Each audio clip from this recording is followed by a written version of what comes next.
He's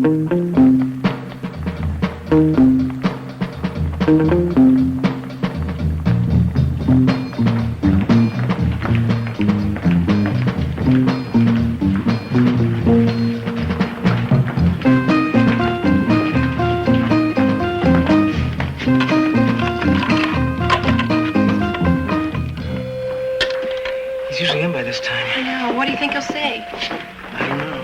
I can't wait to see those fellas. Oh, yeah, well. There he is. Good morning, Charlie, Abbie. Can I talk to you, Mr. Can I talk to you, Mr. Dixon, in private? Could I talk to you, Miss McIntyre, alone? Well, I have to get my mail first. Just be a minute. Sure, come on.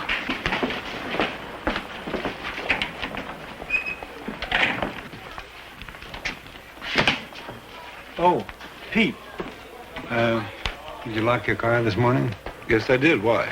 Oscar Walsh's car was just stolen. He parked it in the teacher's parking lot 8 o'clock this morning. Now it's gone. Of all the people who get their cars stolen, security guard. Poor guy. And with a wife like he's got, you should hear that woman holler. She's got a voice that shatters windows for blocks. Look, you didn't notice anybody fooling around when you parked yours this morning, did you? No, I didn't. Well, wish they'd taken mine. See you at lunchtime. Sorry I got hung up, Charlie. No, you were about to tell me. Maybe we can find some place. Well, it's personal. Okay, come on. But there was a battle, though, Richie. At Breed's Hill, not Bunker Hill.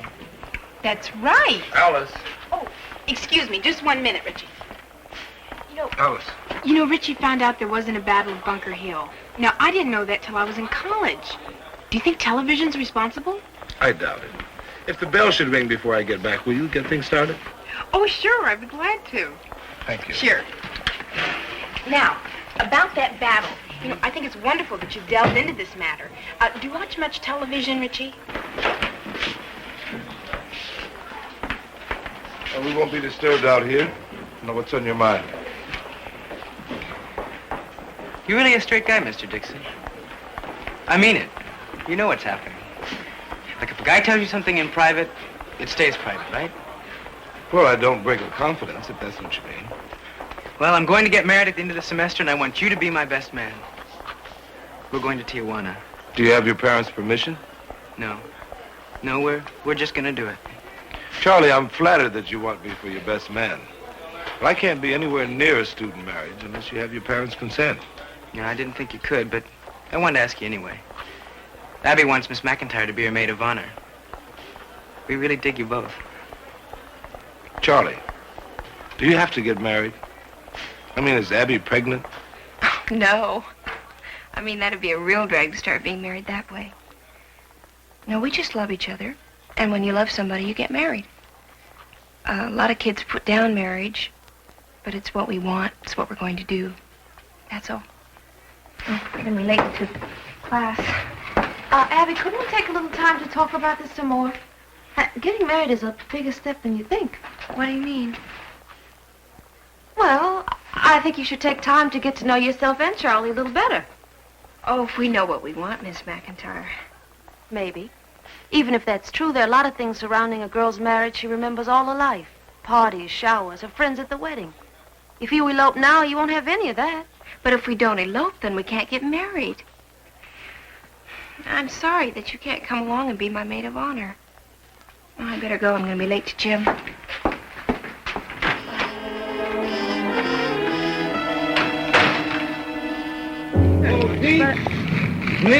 I tried to make her think about it a little more. I'm going to have to take a pass on lunch. I've got to interview a math teacher. Oh, our car thief is all but caught. I hope it's not one of our students. No, it was Oscar's wife. She and her friend just came down and took the car. She had to go to a luncheon or a card party or something. Forgot to tell Oscar about it. So he's going to call the police and cancel the stolen car report right after school. But if the police should spot the car, they'll pick her up unless he calls right away. I think Oscar's well aware of that. See you. Oh, I was just thinking about Charlie and Abbie. Two young lovers. Romeo and Juliet. The beautiful, gentle romance. Now, how do we follow it up? You're the counsel and advisor, so counsel and advise. Well, the first step is to consult with their parents, which we can't do because we gave our word we wouldn't. I know. No, we gotta find out whether or not there's something pushing them into this marriage. I think we should take them bowling with us tonight. Do you really think bowling is gonna help these kids? It'll give us a chance to find out why they feel this need to run away, why they want to grow up so fast. It might be a good idea at that. If we go out and have some fun, maybe they'll relax and let us get close enough to help them. We'll accomplish one other thing, too. What's that? Well, I've been trying to get you to take me bowling for about a month now.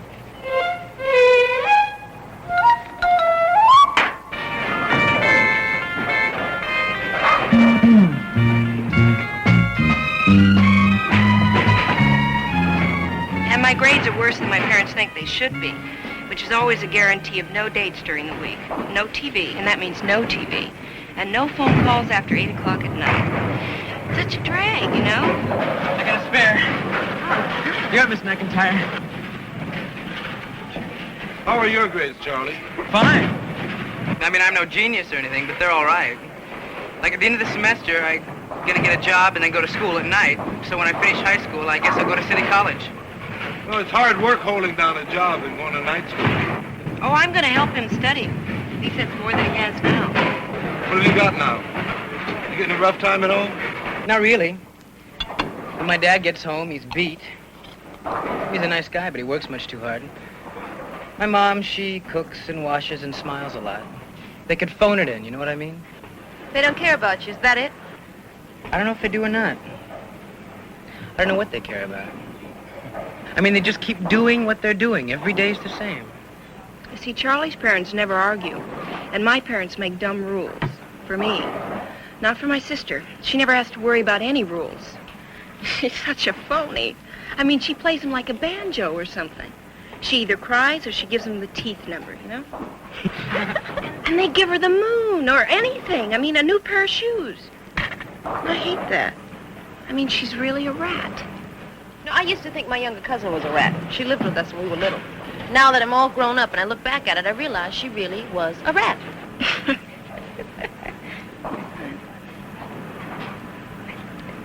Hey, what have we got here? A communications gap? Sorry. Guess that was rude, I'm sorry. I just had to ask Abbie something. We knew you were straight with the kids at school before, but you're people. You're not old or anything. Thanks, I think. You see, we thought that you'd spend the whole evening trying to talk us out of getting married, but you didn't. And that's wild. You wouldn't have listened. That wouldn't stop most people. Anyhow, you have what Abbie and me want to have. You respect each other. We saw that right away. You really dig each other. That's beautiful. I mean, we can see how groovy just being can be. I hope you understand what we mean. Anyhow, thanks. Anyhow, you're welcome. Well, we've decided not to get married at the end of the semester. It's probably a very wise decision, Charlie. Sure. Why get married at the end of the semester? We're going to get married this weekend.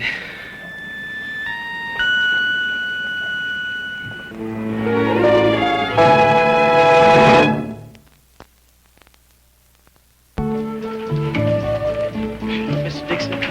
Oh, yes, Richie. Yeah, well, some of us guys are giving Charlie a stag smoker tonight before he takes off to you-know-where. We'd like you to come. I don't think I can make it. Charlie really wants you there, Mr. Dixon. It's gonna be some party. My group is playing the gig. We're all dressing up. Scarves, turtlenecks. Where's it gonna be? Oh, we're taking over the taco place.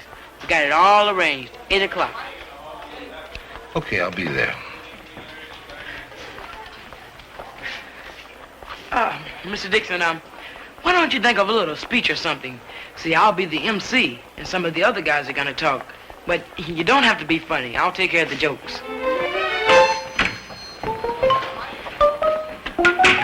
And when I told Rhoda what you said about how a girl misses having parties and showers and things like that when she elopes, We decided to throw Abbie a shower so she wouldn't miss any more than she has to. that's fine, Rhoda. It's at 8 o'clock. Where? Well, if any of us had it at our places, our parents would find out what it was for and call Abbie's parents. And that would be a complete wipeout. Well, where's it going to be then? Well, we decided. Your place? What could I say? You haven't been able to say much from the very beginning. If we'd argue too strongly, we would lose them. We're probably the only contact they have with anybody who can help. And how much help have we been? Not much. Oh, we have managed to get them to move their wedding date up from the end of the semester to tomorrow. Great. Look, we know this marriage is a mistake. Abbie's running away from parental discipline, a sister she cannot stand, and bad grades. And Charlie wants to split from a home where nobody cares about him.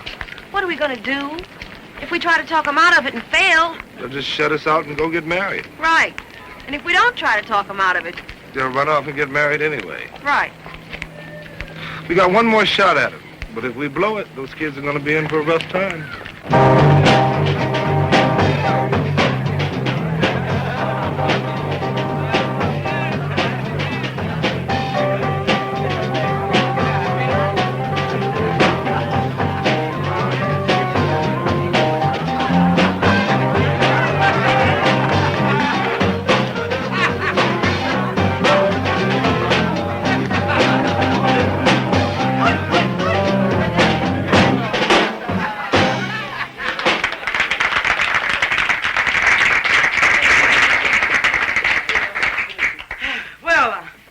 Guess you're all wondering why I called this meeting. No, I want to say a few words about school. Take Walt Whitman. Please. No, but seriously, guys, we're all here because our friend Charlie is about to join the establishment. Right. This thing, Charlie, tomorrow morning you'll get to change Abbie's name. And then in about a year from now, you'll get to change diapers. We don't want to worry you, Charlie. I knew a happily married couple once. He worked days and she worked nights. They got a divorce.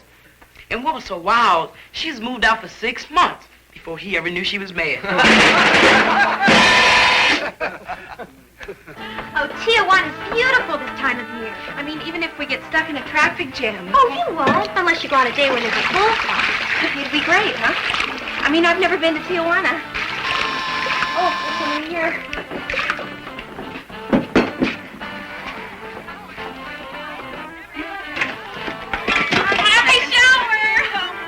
For a thing like this. Happy shower's fine. Go in, put your coats in the bedroom, and tell me if you want root beer or lemonade. Good. Where did you get it? You look pretty, man. Say, are you going to stay over, or are you coming right back from Tijuana tomorrow night? I don't know. Well, right now, some of the other guys want to say some things, so we better start off with Bernie. Let's give Bernie a big hand, guys.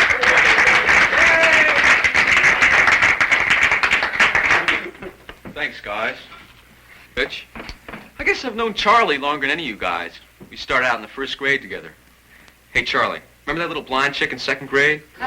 No more little blonde chicks for you, Charlie. Who needs them? I do. You got any extras around? Come on, open it up. I'm so slow with everything. I don't know. Big thing.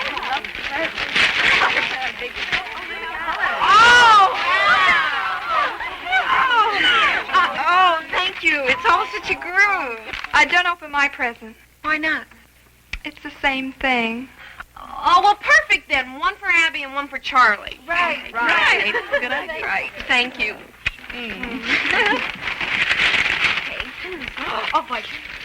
That's what it is.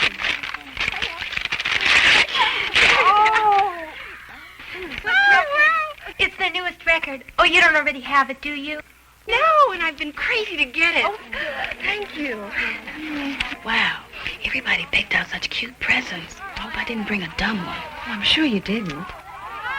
What did you get her? Dusting powder. She'll love it. You really think so? Everybody likes dusting powder. I couldn't tell my mother what I was baking the cake for, because if I told her, she would have had kitten. And she always wants to help, and so after I frosted it, she made some extra icing.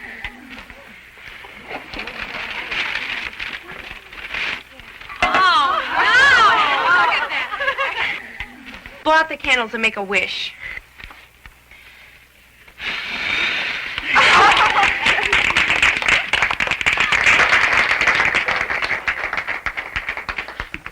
This is really beautiful. You guys give me this party. Thanks a lot. Like, I've been sitting here listening to you guys tell me about how things are going to change for me tomorrow after I'm married. But you guys are missing something. I mean, things are going to be changed for you, too. Today, you're just guys in high school, right? But tomorrow, after I'm married, that'll make you all bachelors, right? That's okay, Charlie. We don't mind, right? Right. Gonna miss you guys. Well, don't say it like you're dying tomorrow, Charlie. Right. Anyhow, we have one teacher with us tonight. Mr. Dixon. He's what most guys wish their teachers were, but never are. Right? Right. He never puts you down. He never dances around or anything. He's right there. You know what I mean? Yeah. Anyway, he's our kind of guy, and I'm glad he's here.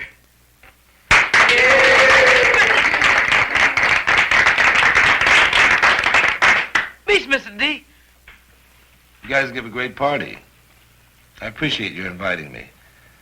I also appreciate what you said, Charlie. I just hope you meant it. I did. Beautiful, because I want to cash in on that right now. You said that I don't dance, that I come right out and say what I think. Well, try this, Charlie. I think you're getting married is wrong. It's a bad move. Because marriage is not something that you just jump into. It takes preparation. You played football, right? You didn't just walk out and do it. You prepared yourself. Now, what makes you think that married life is any easier than playing football? What kind of job can you get, Charlie? Bussing dishes or pumping gas pays about $1.50 an hour. Let's see, that's about $50 or $60 a week. That doesn't give you much, Charlie. Not with tacos costing 25 cents a piece, milk 30 cents a quart.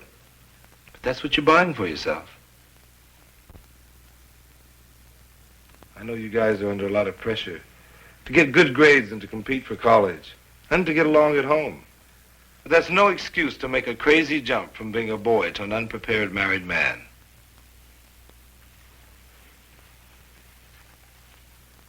I know you're getting married because you love Abbie, and that's fine. But do this for yourself, Charlie. Picture in your mind the man you want to be. Then add yourself to that picture as you are now. Then ask yourself if you're as much a man as you think you should be to get along in this rough world. If the answer is no, then ask yourself if you want Abbie to be married to any less of a man than the best that you can be. Do that for yourself, Charlie.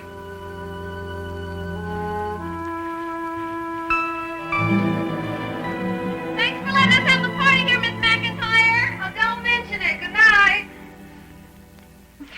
Bye, Ab. Bye.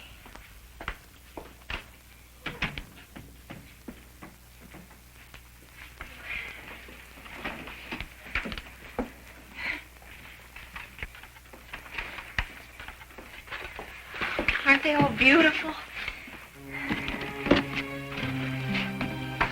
What do you see there, Abbie? A lot of love. Love and little girl things. Not wife things and not mother things. Little girl things. They're just presents. They suit you. Those girls are your friends. And even though they didn't know it, they were telling you exactly what I should have told you when you first said you were going to marry Charlie. It's too soon, Abbie. I didn't think you were going to lecture me. No lecture. Just the truth. You're not pregnant now, but what about a month from now? The thing you hate most about home are the restrictions. You ever think about the restrictions you'd have with a baby? Oh, well, Charlie can help. What do you think Charlie is? He's supposed to help you, hold down a job, and go to school? Don't you think that's asking an awful lot? Oh, then I'll take the pill. There's more ahead than just having a baby. You think Charlie will go on to City College and get his degree? I know he will. I'll get a job, too. He'll go to college. And you'll have 2 years of high school. What are you two going to talk about? Oh, things we care about. The more things you know, the more things there'll be. You want us to wait? I want you to think. To look ahead as far as you can, that's all. I love him.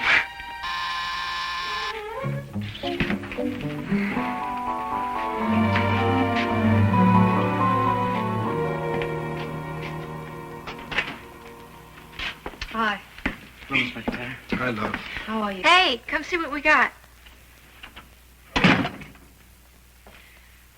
Did you reach him? I don't know. Did you? I don't know. Hey, look at all this stuff. Who brought this, Cindy? Yeah. I want some cake? Not on top of tacos. Can we leave these things here, Miss McIntyre? I have to go home before we leave, and if my mother sees all this stuff, she'll get suspicious. Oh, sure. Listen, Ed, we better split. Thanks a lot, both of you. Oh, you don't have to hurry. Oh, no, it's all right. We better go. Thanks again very much. I really want to thank you, Miss McIntyre. Always my pleasure. It's so fun. And don't worry about your presents. I'll guard them. Okay. I'll never forget it. Good night. Goodbye. Good night. Bye.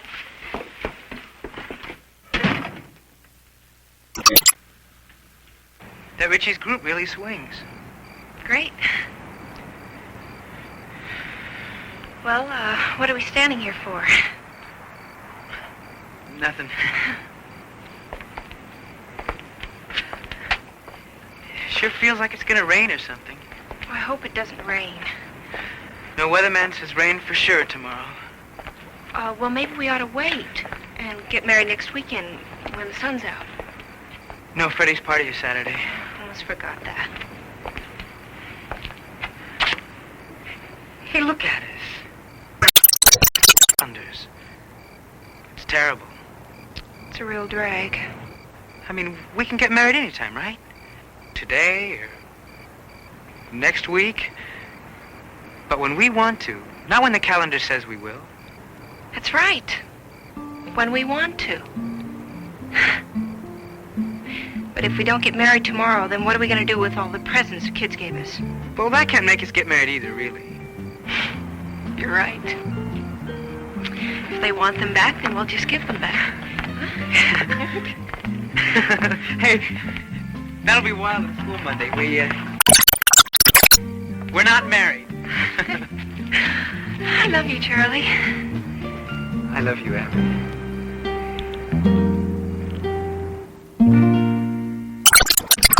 Should be making hit records. I mean, we're really great. Hey, man, how'd it go? You mean Tijuana and all that? Guess what, guys? Dig. We're not married. I'm delighted to hear that. Good morning, Mr. Kaufman. Morning.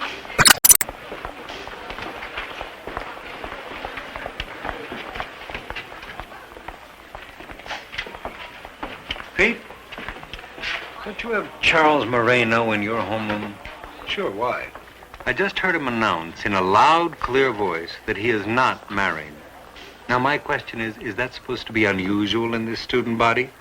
I mean, are all the rest married and he's not? I'm sure it's just a joke. Joke? Marriage is no joke, Pete. As you'll find out in due course.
It's your carburetor. Well, do you think I need a new one? Oh, I don't think so. Just clean up a little, be okay. I think you might need some plugs, though. Got it all doped out, huh? Well, it looks like I'm in good hands. Bernie, it's the best we got.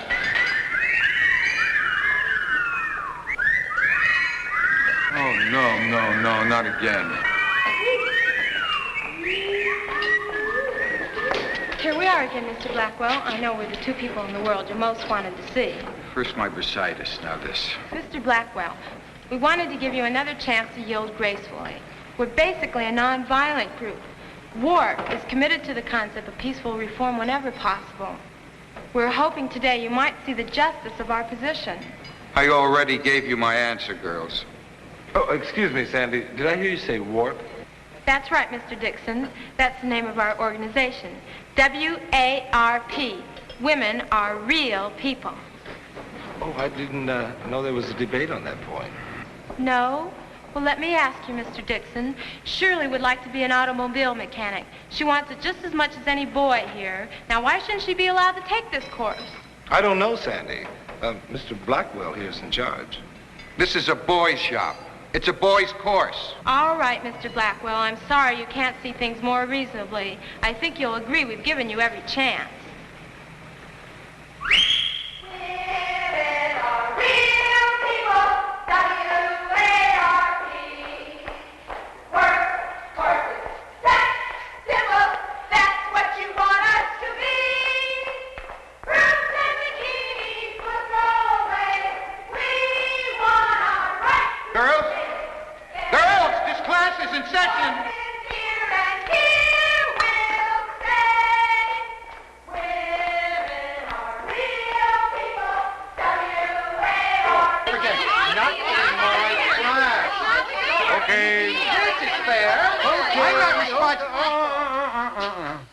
You see, if you all talk at once, I can't understand you. Sandy, suppose you speak for your group. Well, why shouldn't a girl be a mechanic if she wants to? You know, Mr. Kaufman, what it's like to get your car fixed right. First, you have to make an appointment as if you're going to see your pediatrician, for goodness sake. Right, it takes It's been years since I've seen my pediatrician. And then half the time, the only real work they do is add up the bill. You never can be sure they fixed anything. That's not true. Let her finish. Why this indifference to the customer? Because the demand for mechanics is greater than the supply, because they're all men. That's right. Okay. Mr. Blackwell? Okay, let's switch things around a bit. How would you like it if some boy wearing an apron came into your cooking class? We had one last week. Oh, by the way, how's Ferguson doing? Wonderfully. Yesterday he got his omelet to rise. Good for Ferguson. Do you realize what would happen if we tapped this huge reservoir of women power? What that competition would do? Do you realize how many women mechanics are at this very moment washing dishes or changing babies? Free those women. Then you'd see the men tighten up and do a job. Yeah, that's right. Then who would wash the dishes and change the babies, may I ask? Don't ask. What law is there that says that only women... Miss Adams, my turn. Now, this may come as a great shock to everyone, but you're not going to get an argument out of me. Oh, that's unbelievable. I agree with you that there is nothing in the school rules that says that a girl may not elect the automotive course. I only wish you'd come to me sooner. We could have avoided a lot of sound and fury. Now, John, I'm sure that the presence of one young lady in your class is not going to constitute a serious disruption. That's easy enough for you to say. But how am I going to get the boys to keep their minds on cars instead of girls? What makes you think they ever have? By the way, which one of you girls is the mechanic? Shirley. This pretty little thing? This pretty little thing isn't big enough to drive a car. Shirley's not a thing, pretty or otherwise. Women are real people. W-A-R-P. Why don't we save that for music class? As for you, young lady, do you know that there is a serious shortage of female conductors? That's quite true, Mr. Kaufman. Thank you for the suggestion. Now, Shirley, you'll report to Mr. Blackwell tomorrow. All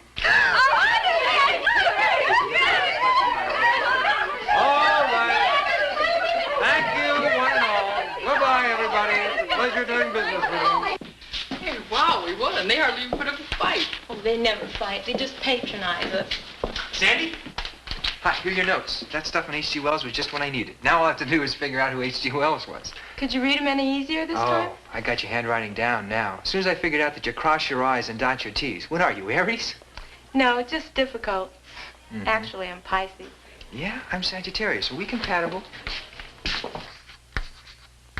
H.G. Wells. He was essentially a teller of tales. Now, George Bernard Shaw was a creator of memorable characters. Now, of all the English writers, Shaw was the creator of great heroines, like Cleopatra, St. Joan, Mrs. Warren, and Major Barbara, all of whom are what we would call emancipated women.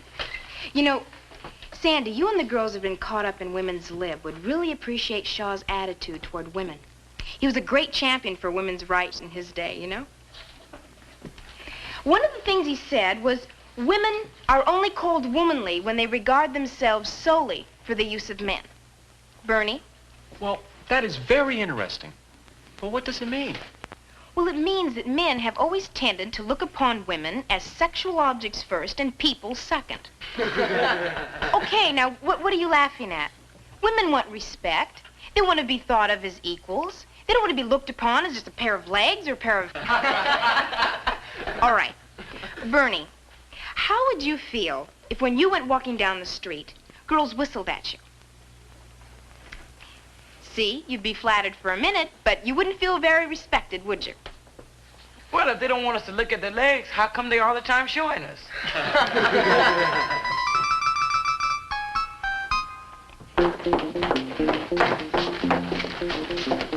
Here they come. Hey, sweetheart, how's about you and me engaging in a little heavy breathing? Ooh, I want a little one. Ooh, I love those little ones. Hey there, beautiful bodies like yours are made, not born. Now, will you tell us all about this harassment that the girls of Warp have been giving you? Well, after that young girl pinched me and made suggestive remarks about my body, I cried and cried right through deep knee bends. I plan to take karate lessons. And heaven help the next girl who dare lay a hand on my knee. I'm not hostile. I just want respect.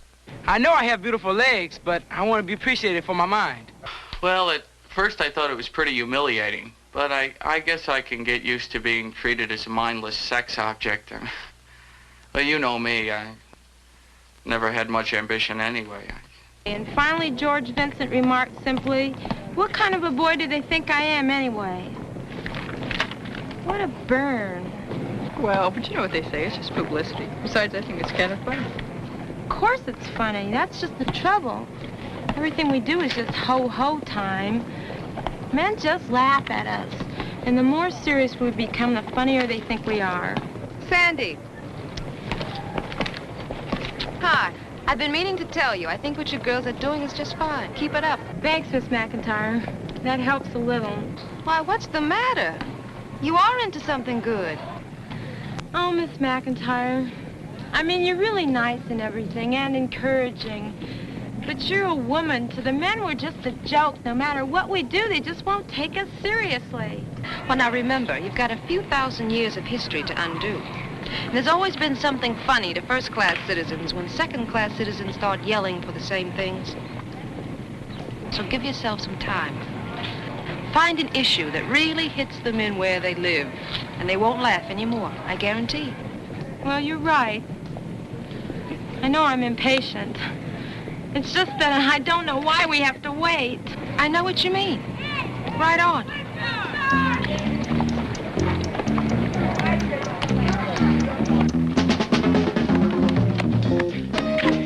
Can we have a ball, please?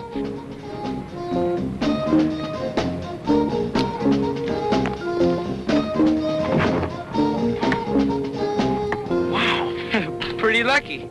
I'll do it again if you want. Again? So now how far away that is? Give me the ball. Let her try. Shoot me the ball, will you?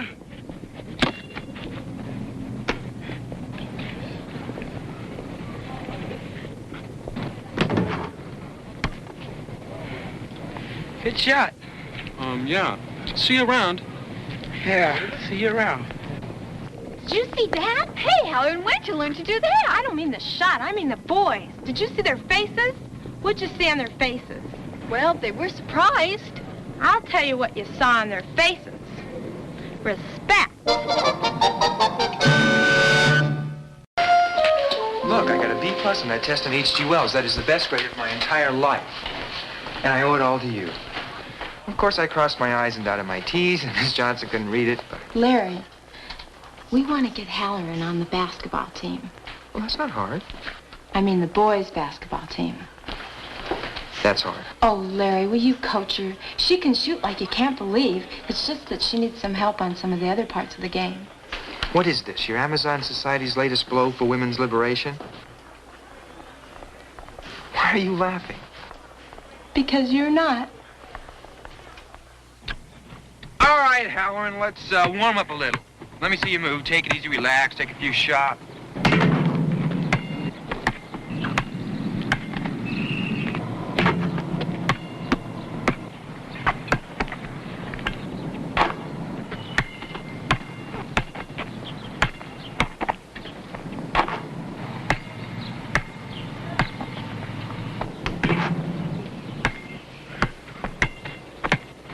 A little out of shape.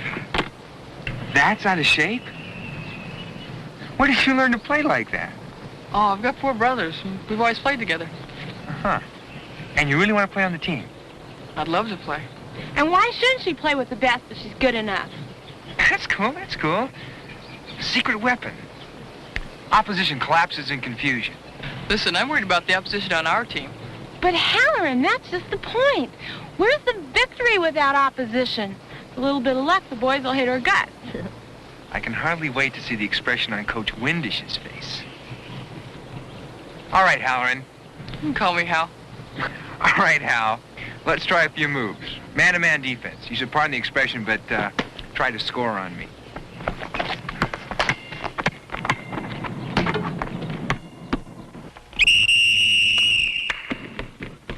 All right, guys, here's what we're going to do. I want you to form a single line behind the midcourt stripe.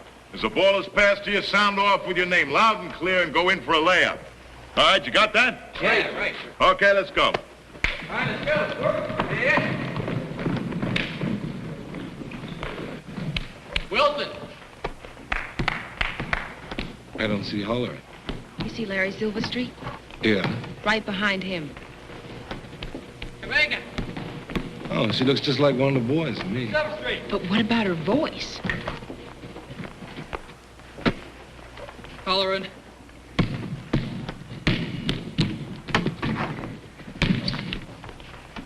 Hey, you. What'd you say your name was? Halloran, sir. Let's see you do that again.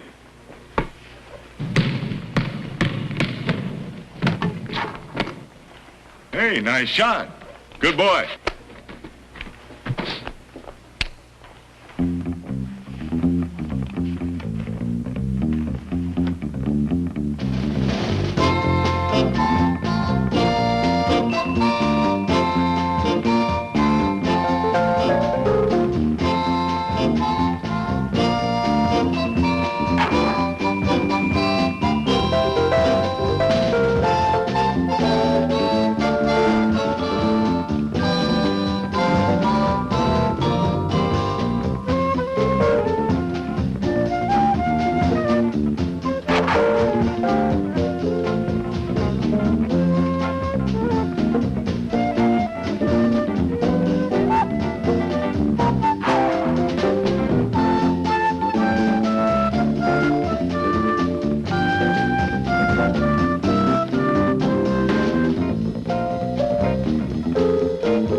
All right, that's it for now. Practice tomorrow, same time.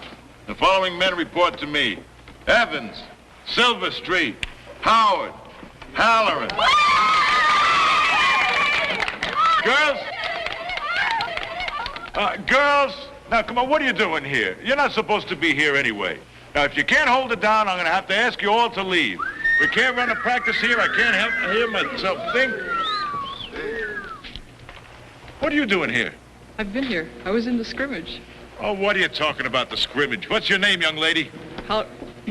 Halloran, sir.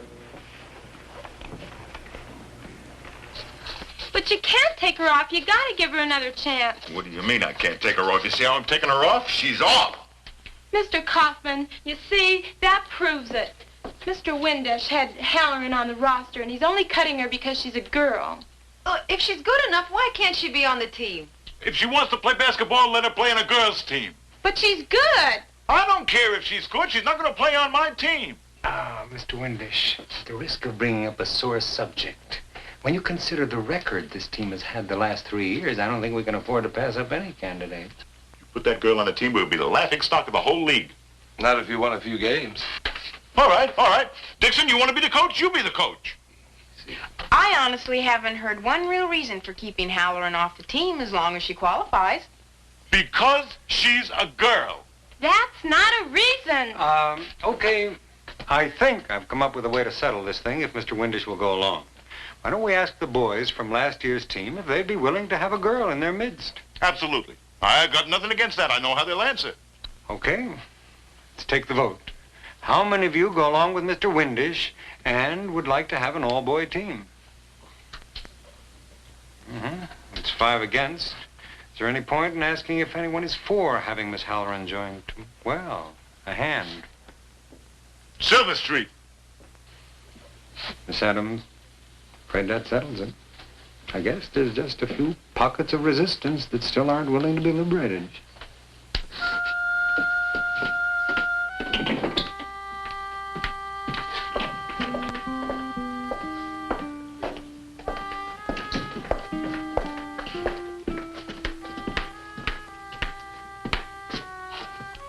Listen, Sandy, a general can't go into mourning for every soldier that falls in battle. Oh, go slam dunk your head. Are you crying? Yes. And often, and when I'm not smoking cigars or lifting weights, I laugh and cry, almost like a real human being. Sandy, I'm sorry it didn't work out. Tell Halloran that, will you? I can't face her. She knows how you feel. Well, you did all you could. What do you mean all I could? I did better than I could. You're crazy. You're crazy.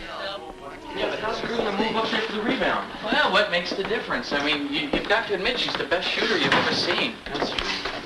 So what do you guys got to be scared of? Scared?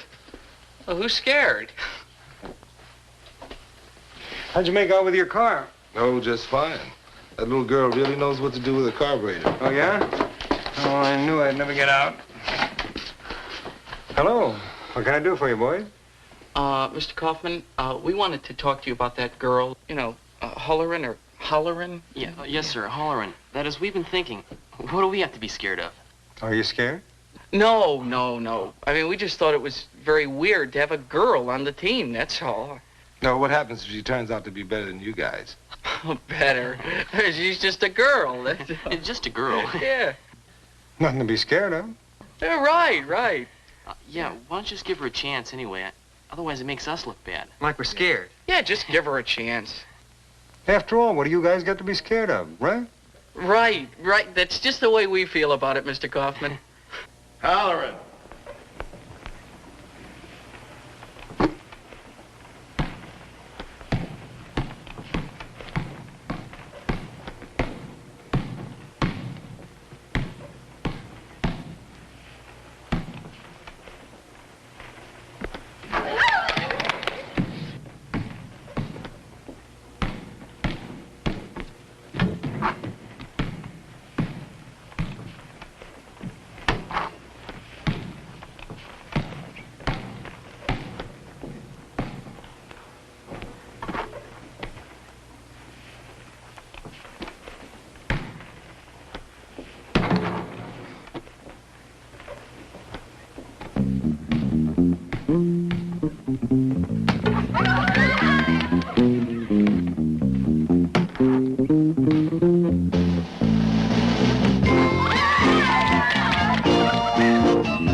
team. Now, the rest of you guys, you keep trying, you hear? Let's see. Munson, maybe. Female. What is this? Really?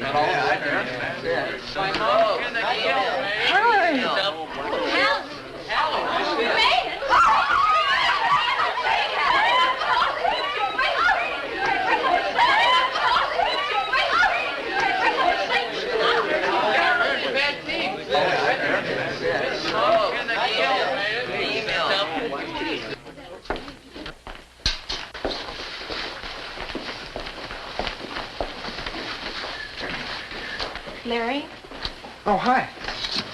it was an oversight, wasn't it? A mistake? I mean, you were on the team last year.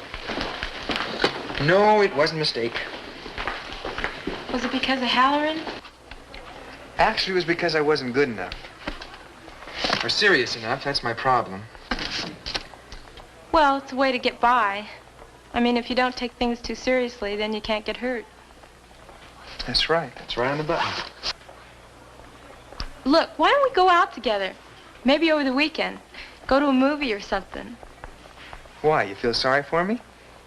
Well, if I do, it's because I have a tendency to take things too seriously. Only if you promise to keep your hands to yourself. I'm not making any promises. Egad, Silver Street, the woman is mad for you. Absolutely mad for you. But wait a minute. Think about this for a minute. Are you ready to become involved? What about your life, your career, your ambitions? Are you ready to tie yourself down to this creature of lust? Remember, men are only called manly when they regard themselves solely for the use of women.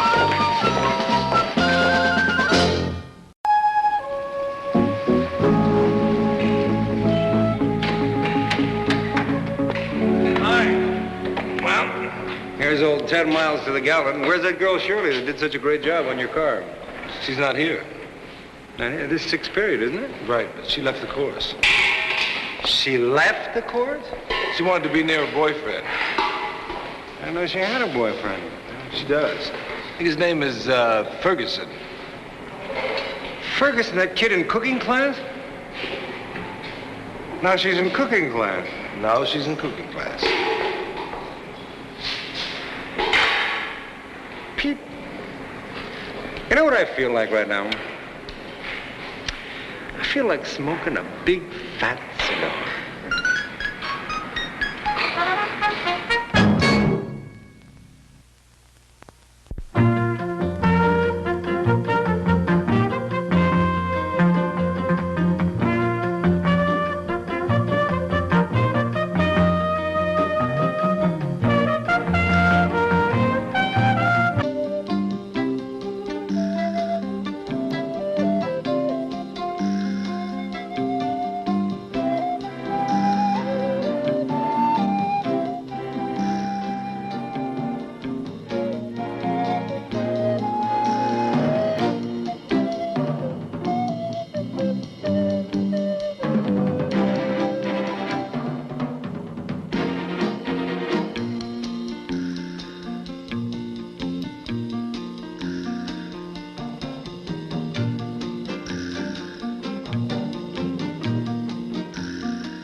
My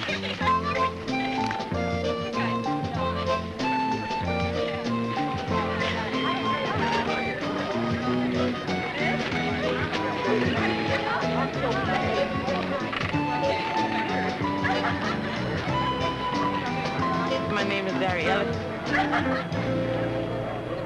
Did you say something? Well, I said my name is Larry Ellis, and I've been wanting to meet you, and I didn't know how, so I figured the best way was to plunge right in, even if I make a fool of myself. That took a lot of courage, Larry.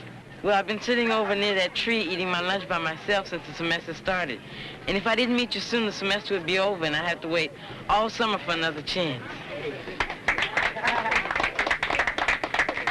I say something wrong? I think it's just because you managed to say everything in one sentence, which is quite a talent. Well, it's not that I'm not used to talking to girls. It's just that it takes me longer to get acquainted. I think you do just fine. Just fine. Don't you know how bad Oh, hey, I'm sorry, baby. I didn't even see you. You know, man, you ought to wear a hat with a feather in it or something. Why don't you look where you're going? Woo! When you listen to the sounds that come out of it. You're not very funny. Lord, no, little fella. I mean, you the one who's breaking everybody up. Don't call me little fella. Well, baby, what you want me to call you, man? Moose? Hey, be cool, man. Be cool. Oh, wow. Look at that dude. Let's get on out of here, baby, before Tiger here beats my brains out.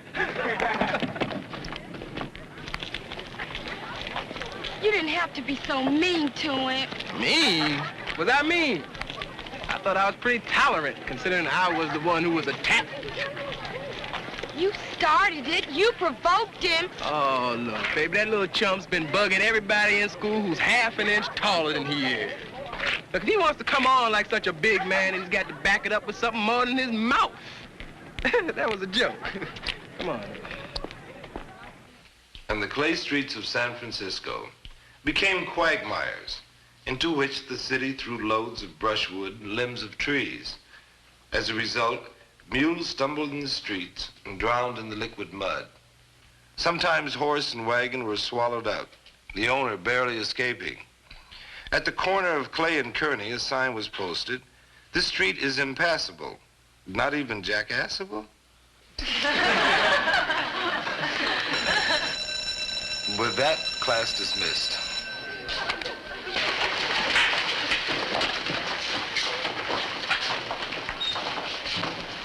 Larry.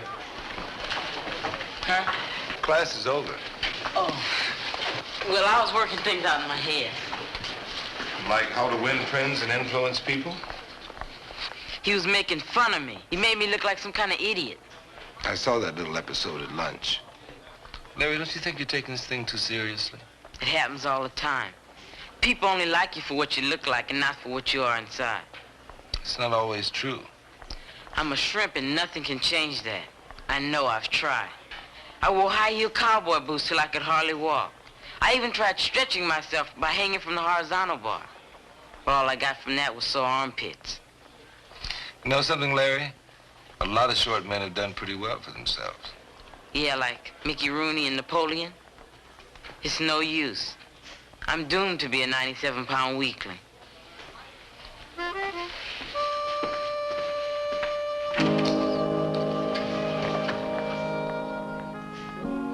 I identify with him. I really do. I, too, was a shrimp. Being a girl shrimp is not the same as being a boy shrimp. How do you tell the difference?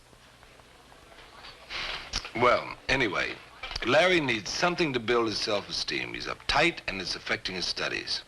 If only Larry could have picked up that Vic Martin and given him a twirl, like Superman.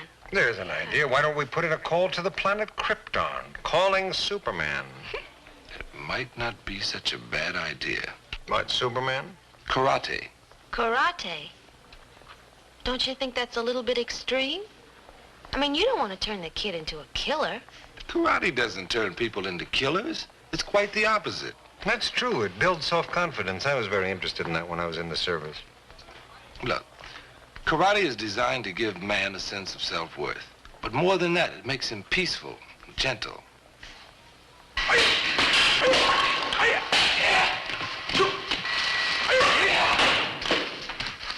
Okay, blind side kick.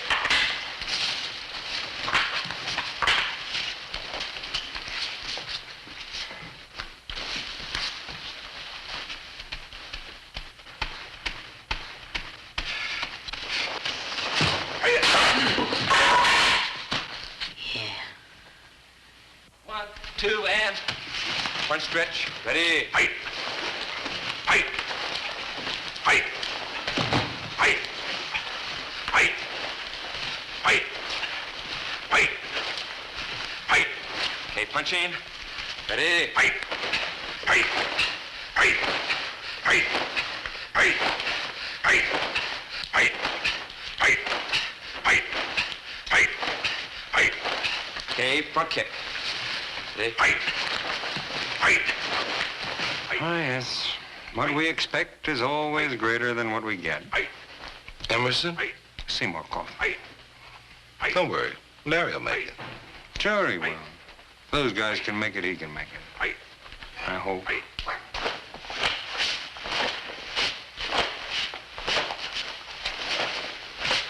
Okay, Larry, this is a kata, or design form, called Pyongan Nidan. It's a simulated defense against several attackers. Notice the yell, or the ki that he does. That's to help generate more power in his techniques. In this form, you're helping develop balance, coordination, power, endurance. You can see the tremendous power he's going through there.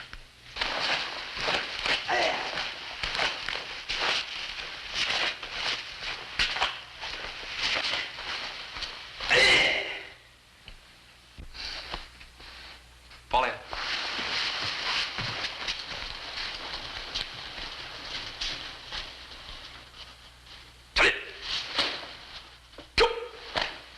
Okay, everyone's dismissed except for Larry. I would like to work with you a little bit, Larry.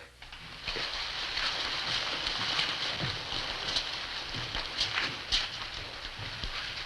Okay, let's work on that fighting stance now, Larry. If you're down in the fighting stance here. That's it. Okay, extend your left hand out in front of you. Oh, no, that's your right hand, Larry. That boy. Okay, now right hand back to your side here and clench your fist very tightly against your side. That's good. Okay, now feel yourself balanced now. Okay. Whoop. See, now you don't put too much weight on that front leg. See, otherwise you get swept out from under you there. Okay. Okay, now you should be such a position now. If I push this extended fist, you shouldn't be moved. Okay? No. Oh, oop. Oh, you were going to tell me about the time when you were in the service, something about karate. Oh, yes, you're dying to hear about that, aren't you? I'm sure I eventually will anyway. Well, it was during World War II. I felt called upon to help a little Italian girl that was being molested outside of a delicatessen in Rome. I subdued the guy that was molesting her with what I call a double arm lock whammy. A double arm lock whammy. Oh, see, she must have been very grateful. Oh, yeah. She was so grateful she hit me over the head with a salami. That's good. The guy that was trying to molest her was her boyfriend. That's it. Straight like that. Okay, let's try it now. Okay. Ready? Fight! Fight! Fight! Fight! Fight! Good, good.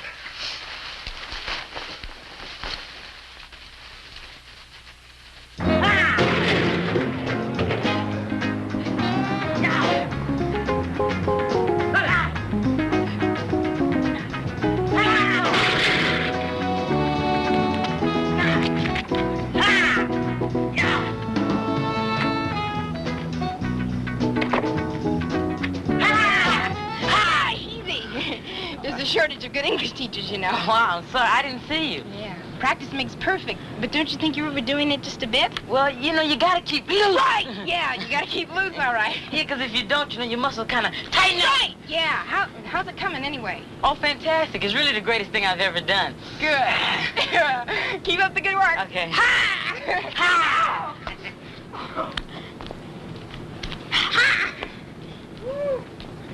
Hi, Miss Dixon. Hi. I was just telling Miss Johnson about working out at the dojo every day after school. You know, Chuck Norris is the world karate champion. He's fantastic. You know, he can take on 5 guys at a time. 5. It's pretty great. What are those for? The boards? Yeah. Come on, I want to show you something. These boards are 1/2 inch thick. And they're cut from ponderosa pine. Larry, don't you think I this place is a them together like this, which makes an inch thickness.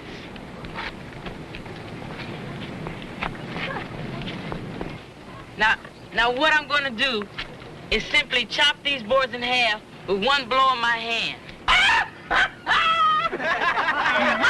Mercy. Did you hear my man? He's gonna smash all those boards with his mighty hand. You think you can do it? No, man. Why would I want to do that? I might get a splinter in my pinky or something. Well, I've been practicing karate for 3 weeks, see? And I can do it easy. Well, show me, baby. Show me. Let me see your callus. Let me check you out. Baby, you can't do it. You ain't even got no callus on your hand. Everybody know you got to have at least 3 inches of callus on your hand. Larry, it might be better if you showed me somewhere else. I want to show him. I want to show him he can't push me around anymore. Any of them.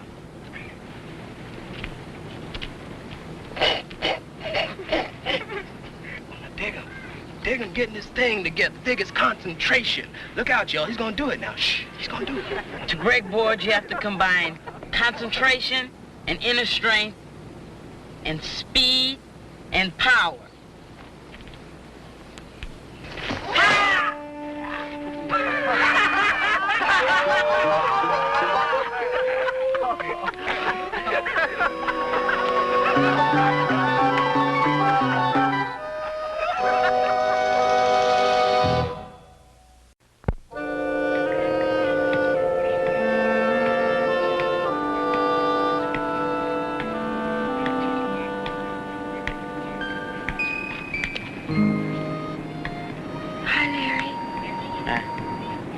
I'd like you to know I'm awfully sorry you hurt your hand.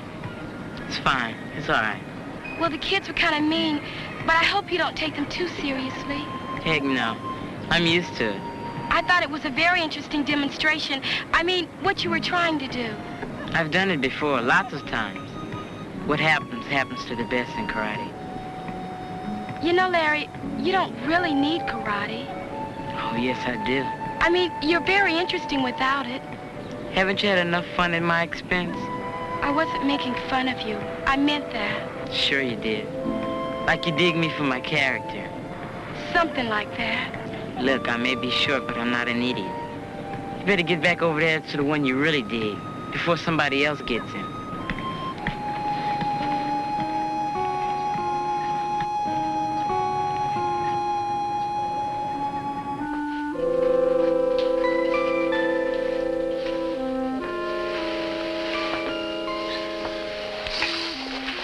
How's your hand? It's okay. It's not my hand that hurts. I know. It's your pride. But it wasn't exactly a failure. What would you call it? Minor setback. You just got a little ahead of yourself. Well, I did it at the dojo. I broke 2 boards. Well, you can't exactly depend on that ponderosa pine, you know. Maybe it was a little green. Yeah, maybe it was. Maybe that's why it wouldn't break. Maybe you both were a little green. But in time, with a little ripening, you should be okay. Just don't give up. Give up? I won't give up till I'm a black belt. Good.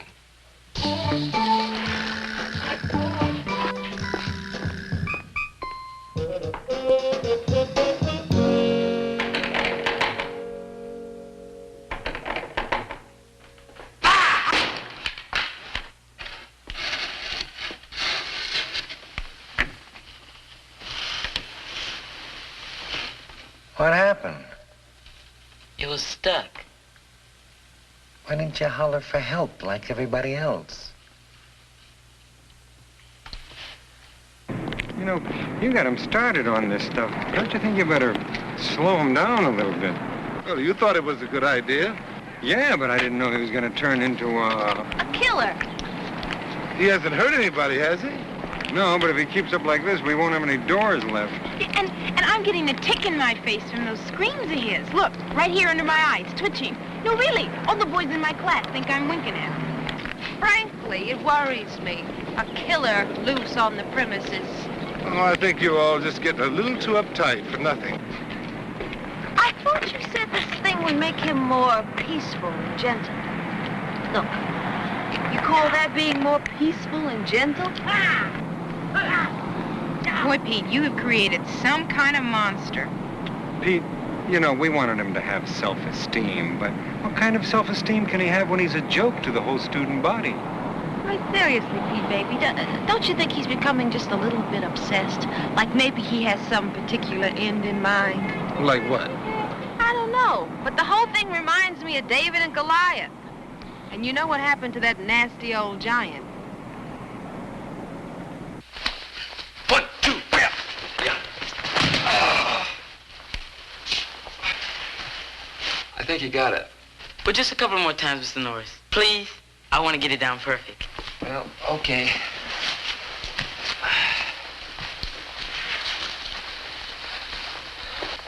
This time, without the numbers. Okay. Yeah. That was a pretty good throw you did out there. It's my best one. You think you could throw me? Maybe. How about Vic Martin? I guess I could. You know, Larry, the skill you're learning carries a big responsibility. I sure would hate to see you abuse it. I don't think I know what you mean. I understand how you feel about Vic Martin. He sort of represents all the big guys who ever put you down. But I would hate to see you use what you're learning to become the same kind of guy he is. Hey, you were the one that turned me on to karate. Now you sound as though you don't want me to use it. I know. But I never meant for you to learn the sport so you could get revenge on people. What the heck is it good for then? You don't expect me to go around being a marshmallow when I don't have to, do you? No. And by the same token, I don't expect you to go around trying to prove to people you're a big man either. I have to prove something to myself, though.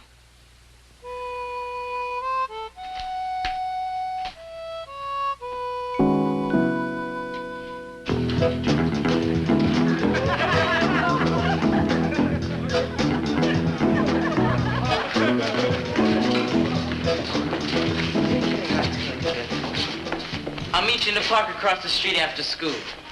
Well, nah. If it ain't my man, the Moose. If you don't come, it's because you're chicken. Baby, you got to be jiving. You better be there, or I'll come looking for you. I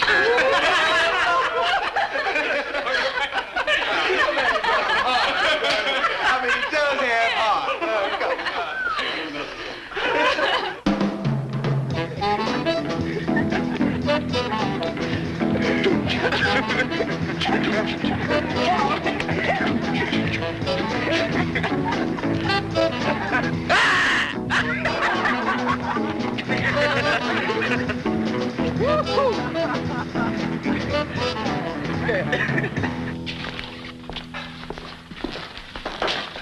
Just a man I want to see. Come with me. It's high noon out in the park. Larry? Who else? Heard you was looking for me. You told me I'd have wore my pajamas too. Look out! God, see, you didn't think I knew all that. You see, baby, it's all in the yell.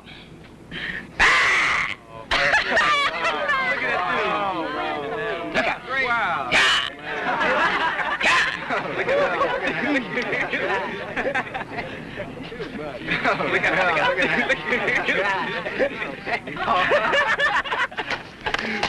Woo!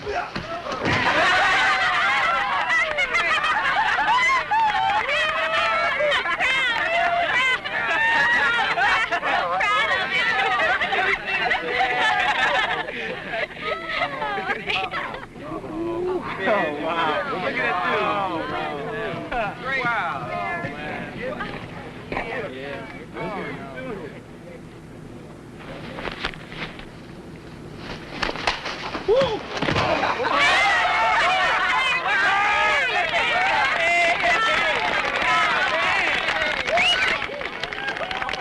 Man, it's not fair. I mean, it's just not fair. Somebody could get killed messing with that karate or something.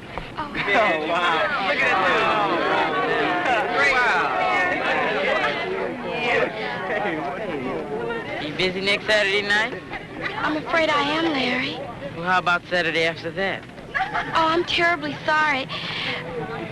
I really thought you were great. But, well, I go with Ron Hensey. Him?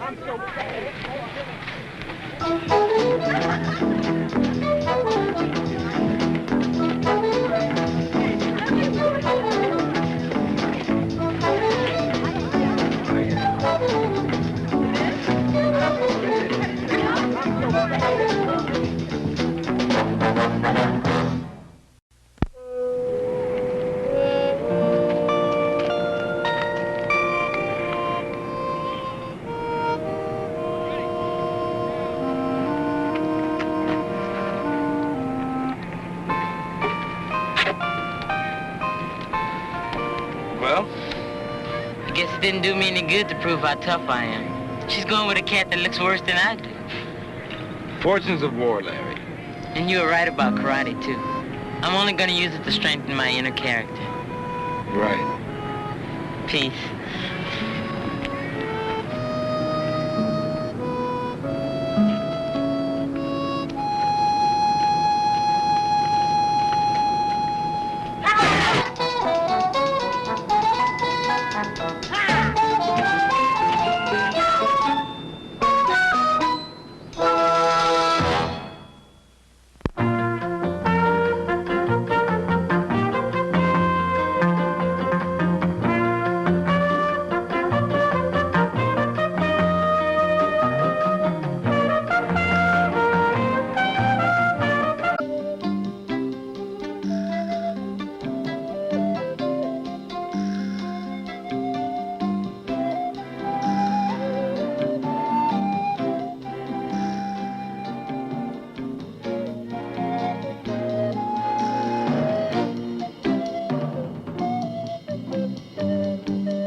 I think with Jerry Cates, we stand a chance at the city championship.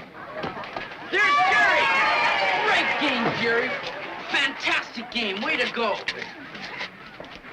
Good game, Jerry. I said good game. Oh, thanks a lot. You were fabulous, Jerry. Really terrific. Hey, Jerry. You remember my parents. My mother's on the right. We've missed you, Jerry. Thursday nights just doesn't seem the same. The Lakers haven't been doing too well either without you there watching. Yeah, well, we have a TV set at home now. It was nice seeing you. Come see us. Yeah, sure. Hey, Jerry. Where you going? I gotta get home. Every day you gotta get home. What's there? Nothing, man. I just gotta get home. All right, but you don't have to get mad. Look, I'm not mad. I just gotta get home.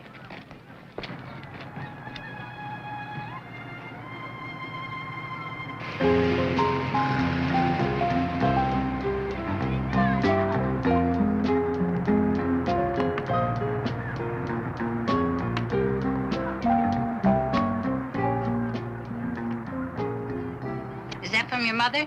Yes, ma'am. Well, you're 2 weeks overdue today. I don't usually give any extensions to my tenants. Well, she's coming home, Mrs. Bush. She told me in her last letter that she'd let me know when to meet her at the airport. Maybe there's a check in there for me. Well, if there is, I'll see that you get it.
The events leading up to the War of 1812 were very complex.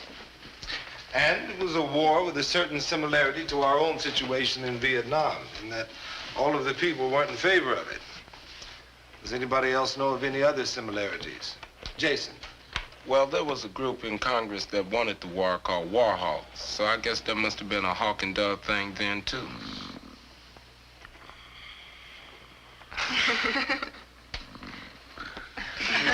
Okay, cool it. What was the question, Mr. Dixon? Okay, that's it. And remember, tomorrow, a 10-minute quiz. Jerry, I'd like to talk to you for a minute.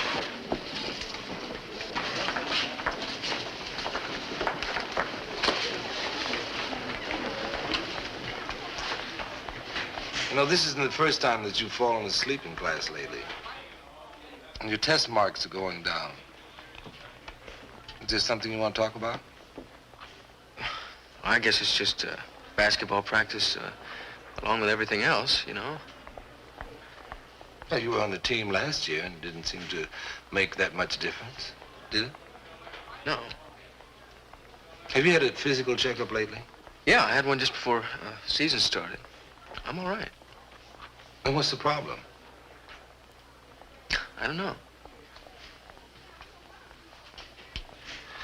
Okay. If nobody else has any victims to offer, I've got one. How about Jerry Cates? It seems like everybody's turned in a referral slip on him in the last couple of months or so. He's not really a disciplinary case. He just sleeps in class. How are his grades? Oh, not too good. He's failing English. Sociology down from an A- to a C. Spanish down from a B to a C. Well, what's the matter with him? Has anybody tried to talk to him? Well, you can't. He's a pretty buttoned-up kid these days. The only person he'll talk to is Larry Ellis. It's funny, Jerry Cates always seemed like an open, outgoing boy. I got a call about Jerry today, but it was so kind of dumb, I just put it out of my mind, but... What was it? Well, it was from his landlady, Mrs. Barnaby or Barnes or something like that. Anyway, she went through this whole song and dance about her rent. So I told her to take it up with Jerry's mother. And she said something like, "That's easier said than done." Then she hung up. Well, what would she call the school for, I wonder? I don't know. She had one of those high, hysterical voices. I didn't even take it seriously. Who has him first period tomorrow? I do. Send him to my office after class, will you, Miss Johnson? I'd like to talk to him. Don't make a big deal out of it. Just tell him I'd like to chat with him. Good afternoon, sir. I'm with the TV Opinion Institute, and I'd like to ask you a few questions. Larry, later. You have to go home, right? You got it.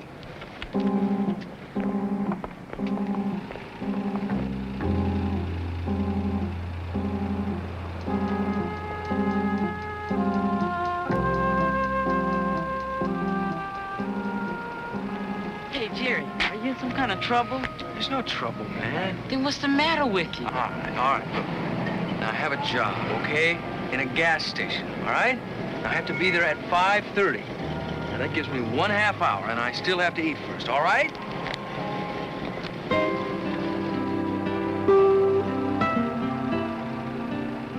why didn't you tell me about the job in the first place?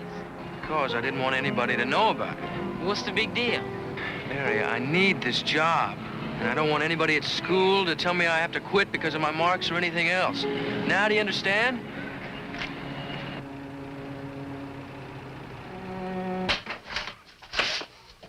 Oh, can I come in for a minute? Yeah.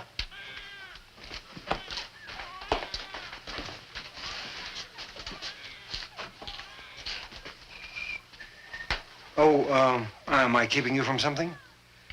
Well, I do have to go somewhere. I have a dentist appointment. Oh. Well, you go ahead. I'll talk to your mother if she's around. Well, she's not here right now. Oh, that's too bad. Well, I'll come back. Well, she won't be back. Oh. I mean, for quite a while. She works late on Thursdays. Thursdays? I must have missed a day somewhere. I could swear today was Wednesday. Well, yeah, that's right. Yeah, I mean Wednesdays, yeah. What, is something burning?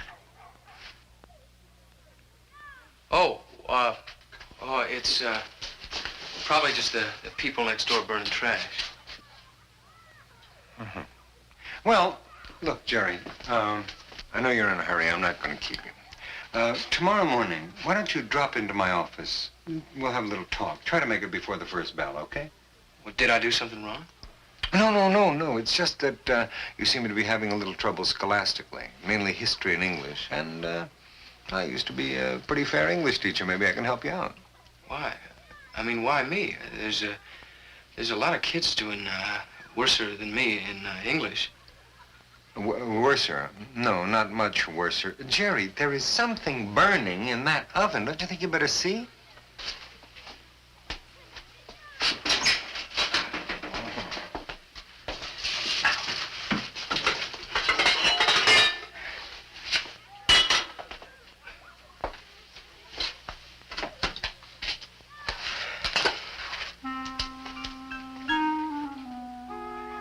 I think you overcooked it. Jerry, where's your mother?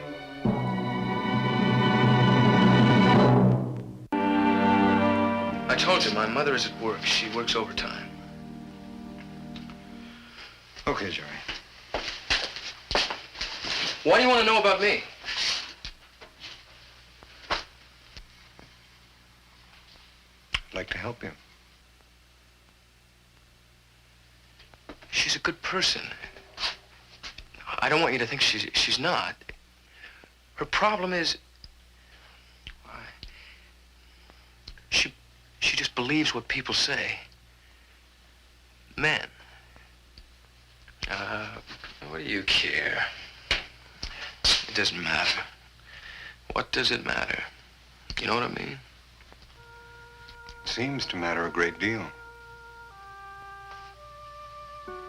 Yeah. She has got this fantastic trust. Well, ever since my dad ran off, she has had 1 million proposals and 100,000 honeymoons. But not one wedding. I know what you're thinking, but she's not like what you're thinking. Actually, I was thinking she's a lucky woman to have a son like you. So what's going to happen to him? He's underage. Well, at least he's talking to me now. We had a real good session this morning. And I've made arrangements with his landlady about the rent. You mean you paid it? With all due respect, Mr. Kaufman. Oh? I mean, you just can't go getting involved like that. Well, I don't see why not. He's a good boy and he's got a big problem. Maybe I can help him. He's a good boy. Yeah, but how long can you go on paying his rent? What is this obsession you have with his rent? Mr. Kaufman, isn't it against the law for a minor to live alone? Well, if that's true, then it's also against the law for you to help him to live alone. Well, but it's not going to be forever. I mean, presumably his mother will come back sometime. I think she genuinely loves the boy. She's just... Romantic? That's right. Romantic.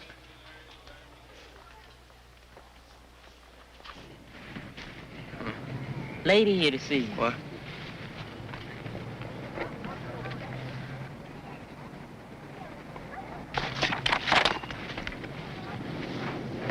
Jerry, Kate, Yeah? I wonder if I could talk to you for a moment. Well, what about? Yeah, what about? I'm this boy's manager, and he never makes a move without me. Would you excuse us for a moment, I wonder? Oh, sure. Just don't sign anything.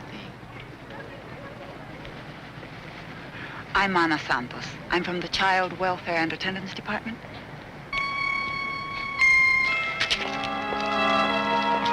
Man, why didn't you tell me your old lady was gone? Why should I? What'd you tell her? The hooky cop. I told her my mother was coming home. She said she'd come by again next week to check on her. What if your mother doesn't show up by then? And I gotta go into a foster home. Foster home? You? Unless I can get a guardian. How you gonna do that? They having a special sale on guardians this week? Don't sweat it, man. I'll get one. You will, huh? Yeah. Who? Mr. Kaufman, what's a guardian? Well, there are several different kinds. Oh, I know. I mean the kind that takes care of a kid. Answered your own question. Jerry. Mrs. Santos from the Child Welfare Department was here last period. Well, then, you know. Yeah, but a kid my age doesn't have to live with a guardian, does he? I mean, well, I could just keep on living by myself, and all the guardian would have to do would be just sign papers and say everything's cool in case there's any trouble, right? Oh, well, that's true, but... Well, do you think I might be able to find somebody who'd do that for me? Jerry, you should be with a family that cares for you. You don't want somebody that just signs papers to fulfill the legal requirements. I know, but it'd just be for a little while. Just till my mother gets back. Yeah, but... Are you asking me to be your guardian? Would you? It's very flattering, Jerry. I like you. I've enjoyed our morning sessions. But frankly, I can't convince myself that you're continuing to live alone like this is a good thing for you. Don't you think you'd be happier in a family? A family? Oh, you mean a foster family, where they get paid for taking care of kids? Oh, now, wait a minute. Now, look, if somebody's out to make money, believe me, there are easier ways. The foster families that I have known are kind, understanding people who feel that their lives are enriched by being around young people. And you don't, right? Well, I'm not sure. I've never taken on more than 3,500 at once. In other words, no, you won't be my guardian.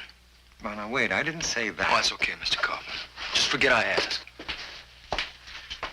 Jerry. I'll tell Mrs. Santos that I've consented to be your guardian. Oh, thanks a lot, Mr. Kaufman. Well, I talk about my mother. I'm just as dumb as she is. Why? For trusting people? For trusting the wrong people.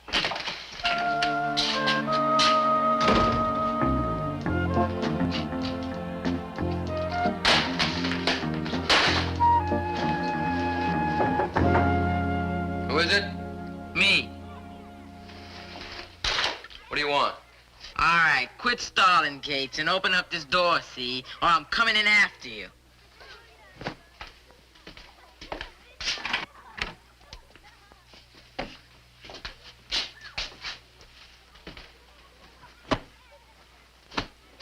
Where you going? I don't know. Any place. Just know I'm not going into any foster home. What about the guardian you're gonna get? I don't need no guardian. I'm better off by myself. Oh, I can see that. The place really looks great. Informal-like. And when you get tired of washing dishes, you can always lie down on the stove. Oh, you got nothing better to do than just hang around and bug me, huh? Jerry, why do you act so tough? You know I'm your friend. Do me a favor, huh? Just beat it. If I really thought you wanted me to go, I would. I want you to. Why would I want a stupid little midget like you hanging around? Because I can help you, that's why.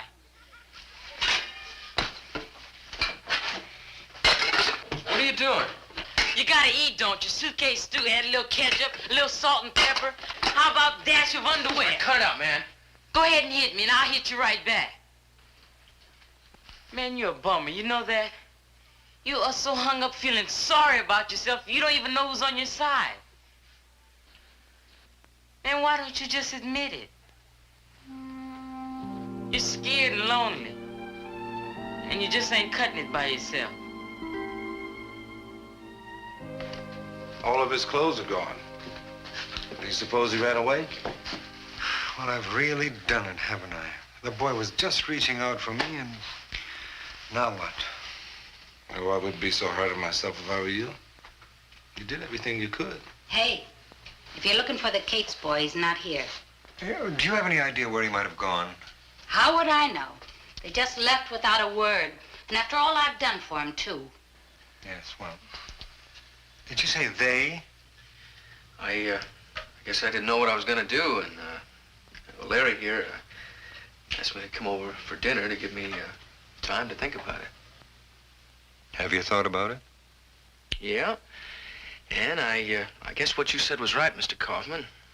So I'll go tell Mrs. Santos to find me a foster home. I think that's best, Jerry. Yeah. Mr. Kaufman, I mean, what I said in your office... Oh, forget about that. I understand.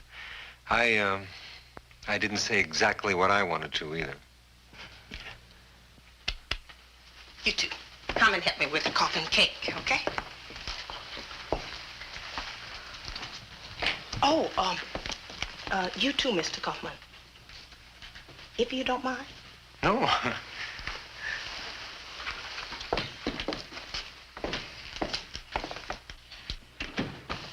I guess Mr. Kaufman's right. Family wouldn't take a kid in if they didn't like him. And the county checks him out real good, too. Right? They're very thorough. Yeah, who knows? I might even dig it. At least I won't have to worry about the rent anymore. You'll be all right, Jerry.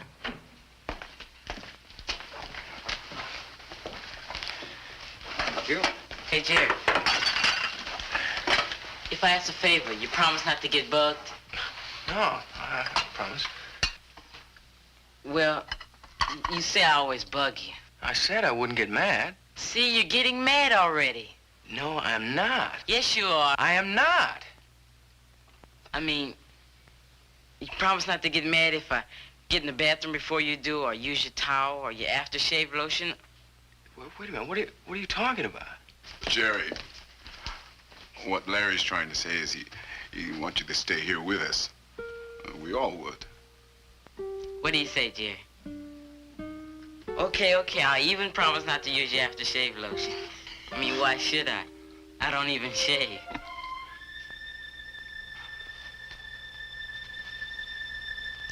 Stay with us, Jerry.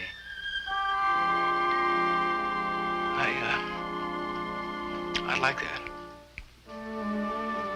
Like, just till my mother gets back. Oh, of course. And if you find that changing homes doesn't solve all of your problems, like the difference between a participle and a gerund, my door's still open.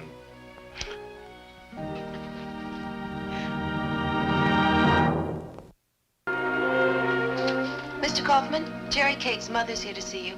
Oh, yes. Send her in. Mrs. Cates. Mr. Kaufman, I've certainly looked forward to meeting you so. Well, won't you sit down? No, I just came by to thank you for being so kind to Jerry while I was away. He's a fine boy. I'm afraid that I probably haven't thought about him as much as I should have lately. But all that's going to change now. Yes, Lou and I are getting married. Well, congratulations. And he's waiting for me in Seattle. And I'm going back tomorrow. Mm-hmm. And then Jerry's going to come and live with us. I don't know when, but soon. As soon as possible. Something wrong? Somehow I just expected a much older man. Oh. Well, very kind of you. Such a distinguished-looking boss you have.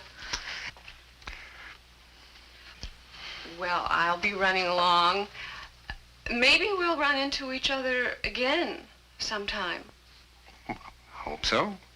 Bye, Mrs. Cates. Au revoir, Mr. Kaufman.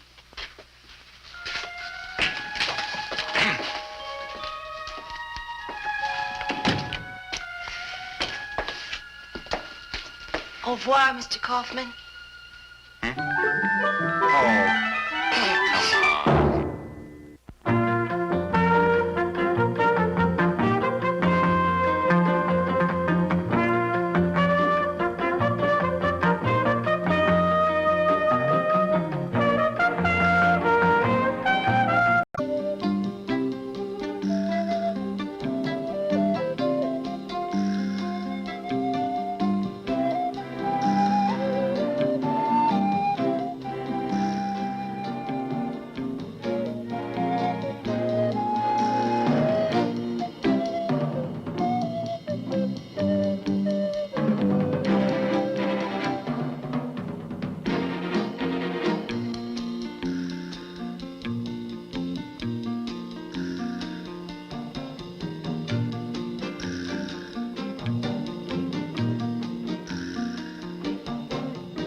Guy comes right out of practice, changes his clothes, and goes home. You mean he never takes a shower? Not that I ever saw. Probably figures if he's too clean, he ain't sincere. At ease, at ease. Now that's too clean.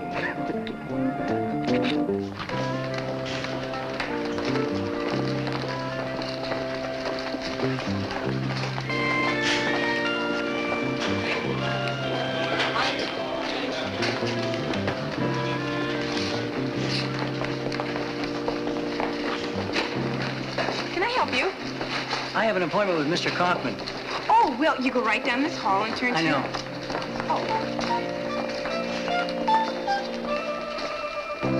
All right, so she wanted to get married. That's okay, but couldn't she give me notice and then elope? Well, keep looking for a substitute. Right. Oh, hey, I think I'll ask Alice Johnson if she knows anything about home ec. Yeah, well, I doubt it too, but I'll ask her. Right, okay, thank you. Bye-bye. Sorry about that. Sometimes things pile up around here. Yes, sir. Let's see, where were we? The injury, how'd you get it, shrapnel? No, baseball. We had games between the outfits. Oh. I'm trying to remember if you played baseball when you were a student at Whitman. No, sir, I didn't. I guess I just didn't have the confidence, but I filled out some of the Marines. Anyway, the knee problem isn't serious, but it was bad enough to get me a medical discharge. So, I thought I'd like to come back and finish my senior year. That is, if that's okay. How old are you? 19, just a couple months ago. Well, sure, you can finish up at Whitman, but don't you think you'd be a little better off in adult night classes? Night classes? Sure, I mean, after 2 years in the service, you might be a little bit uncomfortable as a regular high school student. Oh, no. No, I've been thinking about it a lot. I want to come back to Whitman. Well, okay. Just fill out the forms and welcome back. Yes, sir. Thank you, Mr. Kaufman. You don't know how I've been looking forward to this.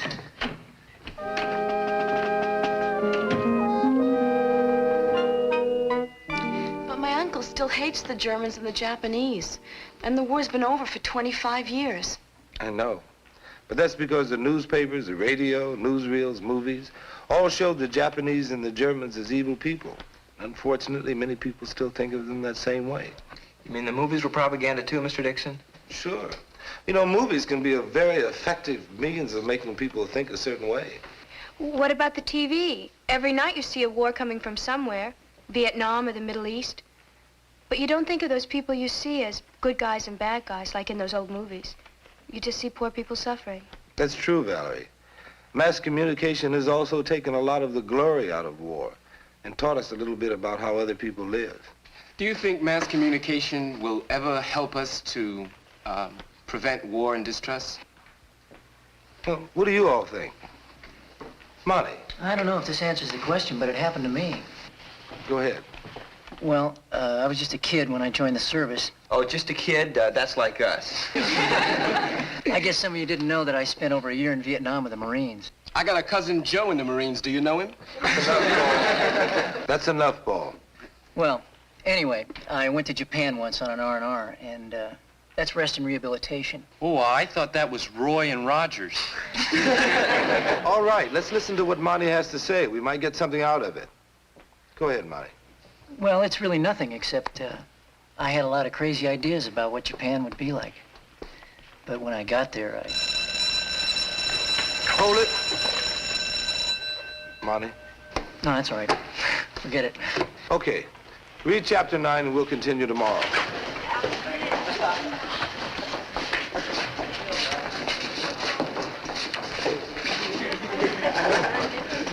Well, that was like old times. What do you mean? You know, making a jerk out of myself. I wouldn't take it too seriously. You know, I changed since I left Whitman. Well, I'm sure you have. After spending a couple of years in the Marines, you're bound to think differently than any of the kids here. Yeah. I used to be just a skinny little jerk that nobody noticed. Just one of the creeps hanging around waiting for one of the big shots to say hello. I didn't have a date the whole time I was here. Is that why you quit school? Sure. It seemed to me like everybody else was having a good time except me.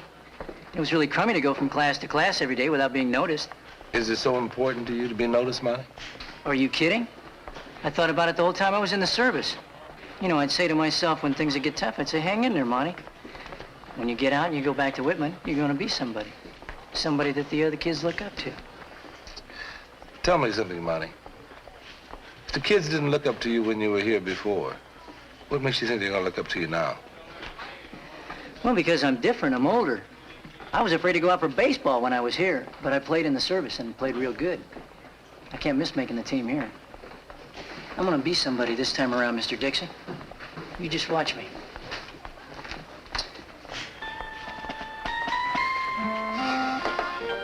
Now, usually when I substitute in a class, I play it very open and honest. In class, I say, I don't know any more about this subject than you do, so let's get out our books and learn together. And you know what usually happens? What? They walk all over me. No, it's terrible. But this time, in home economics, I decided to try something new. I pretended I knew all about cooking, and it worked. They really thought I could cook. Really? What'd your class make? Oh, this fantastic banana skin pie. Banana skin? Sure. Don't you know all the vitamins are in the skin? Isn't that something? And I've been throwing them away all my life, like a fool. You know, you've been eating lunch in your office so much that I've forgotten what you look like. Well, feast your eyes. It's the only feast you're going to get in this place. Oh, I've been meaning to ask you. What do you know about Monty Harris? The kid that used to be in the Marines? Not much. Why? Something wrong? Well, he's got this idea that he's going to be an important man around Whitman. And that he was a nobody when he was here before, but this year is going to be different. Well, I've had a few of those fantasies myself. You know, if I could see her again with what I know now, you know what I mean. Yeah, I think we do. I don't. Well, at least you didn't try to act your fantasies out. You know, make them come true. I have a feeling that's what Monty's trying to do. They could be in for a big disappointment.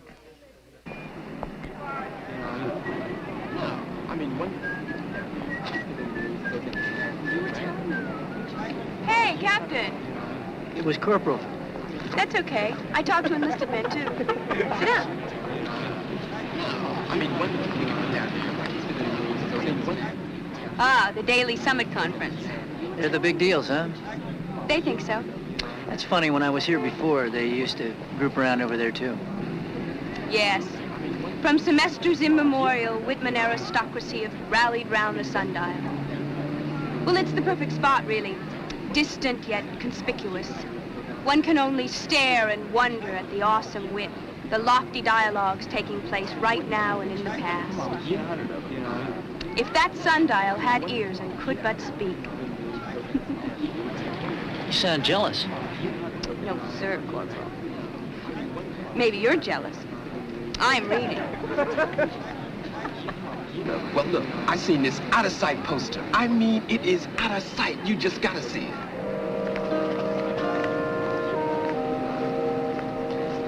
Well, how far is the bookstore? Just about 2 blocks. Oh, come on, we got time. Yeah, let's go look. Hi. What's happening? Not too much.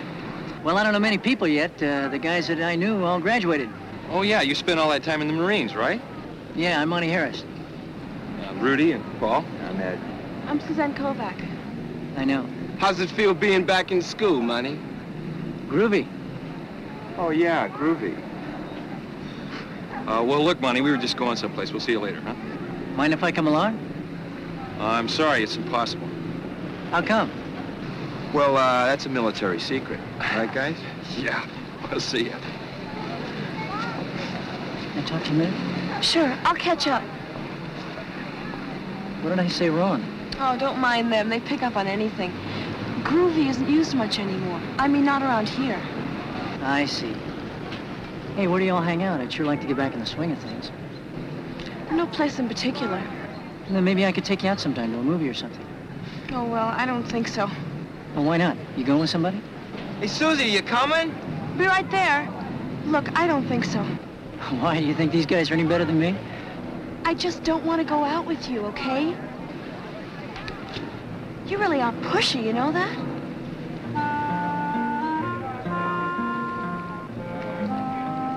Groovy.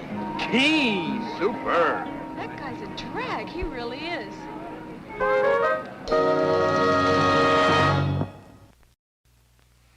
That's right, Jerry. The United States Congress did vote against the League of Nations. But wasn't the League of Nations our idea? Yes, it was. And it was a big defeat for President Wilson. Now, in what way do you think history might have changed if the United States had become a member of the League of Nations? Monty? You got me, sir.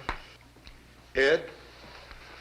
Well, maybe Hitler wouldn't have started the Second World War. It's a possibility. Or he could have been stopped after he militarized the Rhineland. There'll be a surprise test tomorrow, so you'd better crack some books tonight.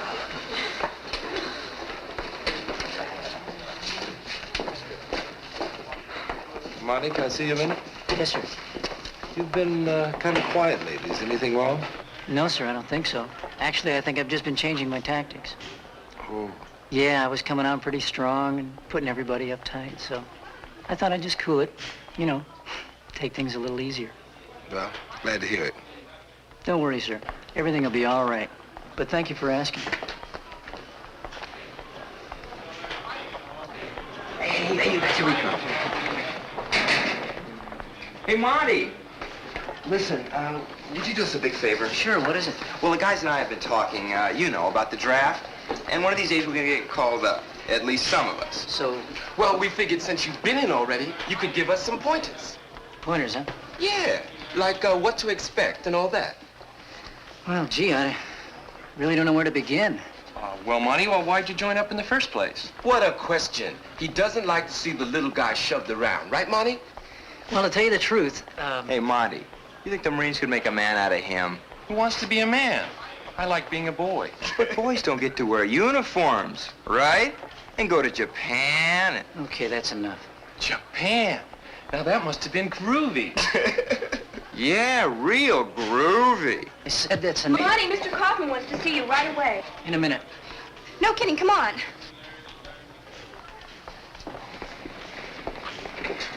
Monty. What does Kaufman want? Well, the thing is, The thing is what? he doesn't want to see you. What is this? Well, I saw what those creeps were doing, and I had to get you away from them. You don't have to protect me. I wasn't protecting you. I was protecting them. You were going to hit Ed. Look, I know you're trying to help, but from now on, would you mind your own business? I'm sorry, Monty. But you can't twist yourself out of shape trying to make people respect you. You can't force them to think that you're important. That's what you think. Yes, sir, Corporal, sir.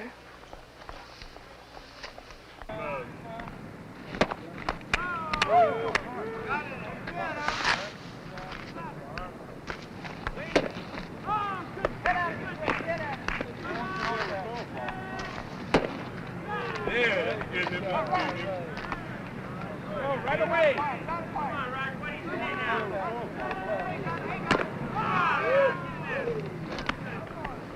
Come on, Ed, that's 5 straight strikes. Dig in there and get a piece of it. Wow, that new guy can really pitch. Yeah. Won't Mr. Kaufman be excited? You know, Whitman's needed a strong fireballing right-hander with pinpoint control for a long time. He's smart, too.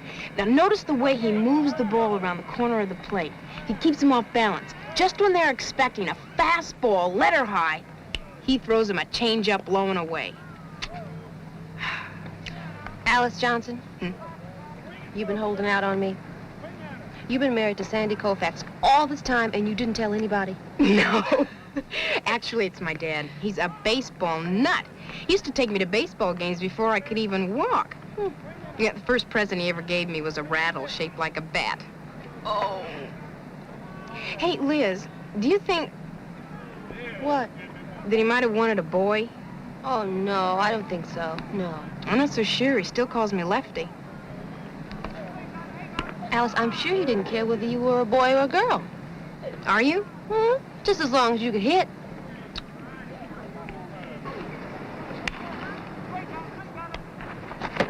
Okay, that's enough. Who's next? You, get up there. Come on, you guys are swinging like rusty gates. Harris, how's the arm? Swell. I've been working out. Okay, we don't want you to hurt yourself. Just pitch to one more batter.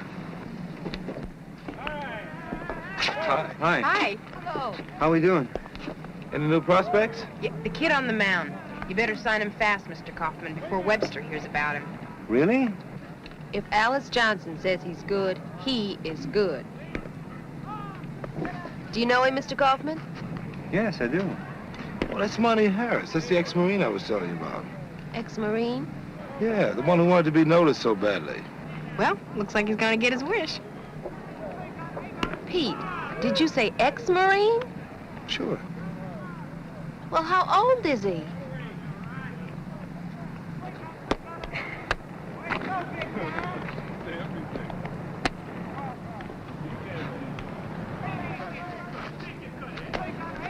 Okay, let's call it a day. Fellas, 3 laps around the field and then into the showers. Hey, Harris.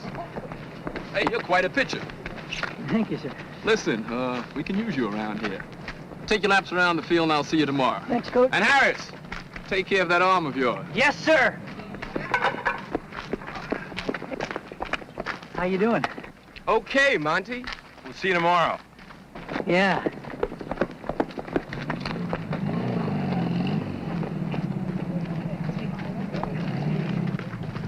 Oh, Monty, Oh, hi, Mr. Dixon. can I talk to you a minute? I gotta take my laps. Monty, you can't play baseball. What did you say? I said you're ineligible to play baseball here at Whitman. Not eligible? What do you mean? You saw me out there. The coach said... It's a matter of athletic regulations. 18 is the top age for high school athletics, unless a kid turns 19 after the season starts. But my birthday was just a couple of months ago. This is crazy. I know you're disappointed, but you are ineligible and there's nothing we can do about it. Well, there's gotta be. It isn't fair. It may not be what you want, but it is fair. You know that. I don't know that. You don't know that either. You know how much I've looked forward to coming back and making this team and being somebody that people can look up to?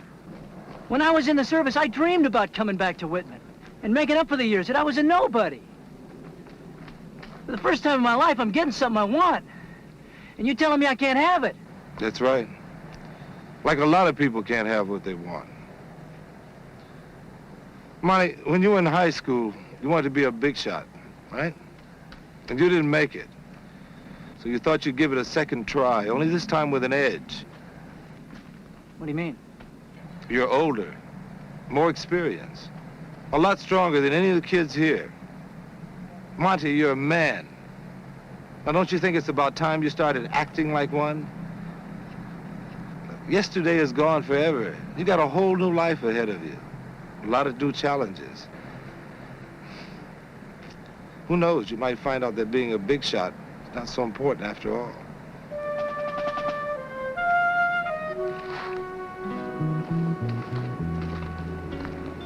He's right, Monty. Don't you think you ought to grow up? Look, leave me alone, will you? All right, Monty, but first, I want to tell you something. You've been so busy trying to make the whole world think you're so darn important that you've turned your back on the one person around here who really does think that you're important. Me, Valerie Henderson. And if that's not good enough for you, well, then why don't you just re-enlist or re-up or whatever they call it? Or at least go take a shower and drown yourself.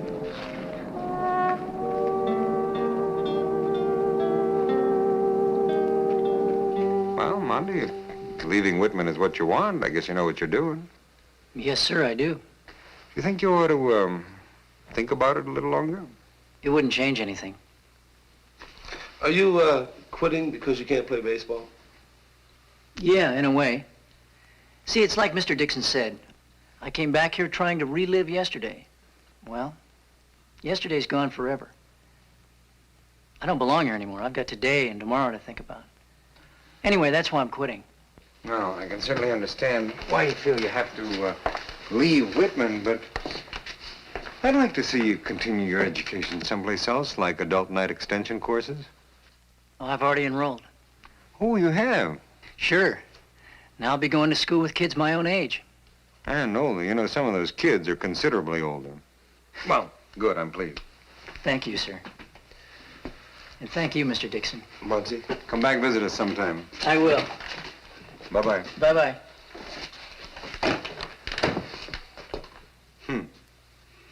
You ever think it's impossible to recapture the past? Well, that depends on what you're trying to recapture. Why? Well, you know, when I was in college, I was a pretty fair long-distance runner. Not great, but steady, you know. And lately, ever since I've been jogging with Ken Dragan every morning, a lot of my stamina has come back. Now, over in West Baldwin next month, they're holding a cross-country race. Now, wait a minute. Now, in just a minute, it's a cross-country race. I just thought... Will you just let me explain? I don't expect to win it, but last year a man 5 years older than me finished the race. He... You don't think so?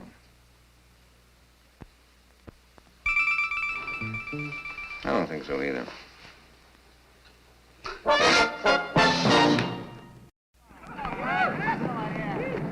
Come on, hustle. All right. Okay. Come on now, let's go. Yep, the team is really rounding into shape.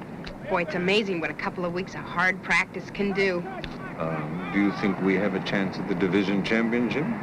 Well, it all depends on, one, whether we can come up with a consistent left-hander, and two, whether our speed will make up for our lack of power. We're not too powerful, huh? Not enough long ball hitters, Liz. Guess we'll have to play a lot of hit and run, huh? Right, Pete. Bunt, steal, hit behind the runner. You know, the kind of club that makes its own breaks. I don't agree, Miss Johnson. Ed Waters and Juan Fernandez both hit the long ball. And once Jerry Martin learns to wait for his pitch, he'll be able to give the ball a good ride also. Oh, excuse me, I'm meeting somebody. Valerie, where...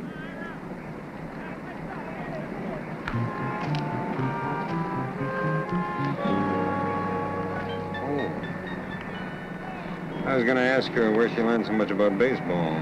Come on, Ed! You can do better than that!